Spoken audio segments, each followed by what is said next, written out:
You sit. My freshman year, I lived with a random roommate. We were really close. Her mom works at an animal shelter. One weekend when she went home, just said, oh my gosh, we're fostering this dog. You know, you should kind of play with him while you're here. You'll love him. And she went home and she fell in love with him. She texted me and said, I think I'm going to bring him back to school with me. And I'm not a rule breaker, so I was really apprehensive.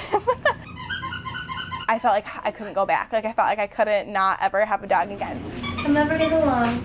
We didn't want to have to hide a dog again because it's really stressful. Like it's not hard, but it's more like you're just, whenever you're not, no one's home and you walk home, you're always scared that like you're gonna find a note or like someone's gonna have broken in and taken the dog and like put it in a shelter or something because they found out. Every single night we had 4 dogs in our apartment. We were supposed to have 0. My landlord wouldn't accept it basically. He was still saying we couldn't have a dog in the apartment.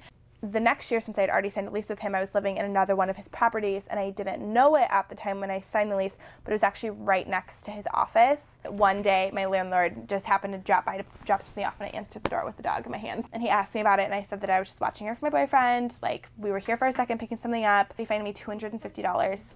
He sent a note saying that he's like redesigning his like pet policy, and that if you are caught with a dog on property or an animal on property that's not supposed to be there, that you face eviction versus a fine.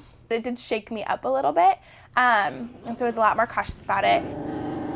You do have to be really cautious about who are you letting into your apartment.